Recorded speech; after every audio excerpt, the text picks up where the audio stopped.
You mentioned we have two crime-related stories. The other one involves two suspects arrested after shooting a barber shop owner in the face during a robbery. This is Coral Springs, Florida, and the story hit very close to home for our next guest. Happens to live right in that neighborhood where the incident took place. The former pro football player, Jack Brewer, Jack Brewer Foundation CEO as well, joins us now. As I say, Jack, this is kind of your story, so tell us more about it. It's a horrific story, and just the one that you just showed is just showing what's going on in our country right now with this crime wave and these burglaries. You know, we got over 2.5 million burglaries every year in America, which is unconscionable. But as you see, this is the back of my youth center where these thugs are walking right by. You can't see the kids that they're walking by right now. Young kids that are in my youth program, my summer program, walking right by these kids with guns to walk in to shoot my friend in the face. My friend runs a barbershop right next door to us, actually cuts the hair of our kids. Our kids were scheduled for a haircut at noon, and this happened around 11:30. So you can just imagine how much they've just shaken and ravaged our entire community, man. Wow. We pour into fatherless kids all across our community, and now we don't know what to do. We're confused. Our kids are traumatized right now.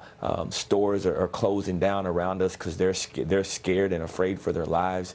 And so these are the things and the realities that you have to deal with whenever you allow lawlessness to take over your streets. And some of these kids are not even, that committed these crimes, are not even citizens of this nation. And it really is sad. One was 18 years old, the other one was 20. My kids walk by and see them in the neighborhood every day. And so just imagine having to walk to school and conduct your life when you're already an underserved kid in communities like this, when you got these type of thugs walking around. Tell us two things, I know, because we want to make sure we have time as we get closer to the top of the next hour. Number one, your friend, I mean, your barbershop owner, was shot in the face.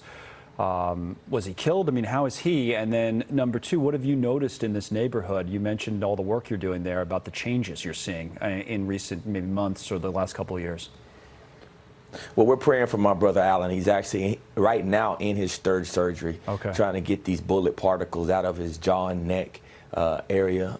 As you can imagine, this is a horrific crime, and you know, he's been on the lookout in our community for our kids. We take these kids, like I said, over 90% of our kids are fatherless.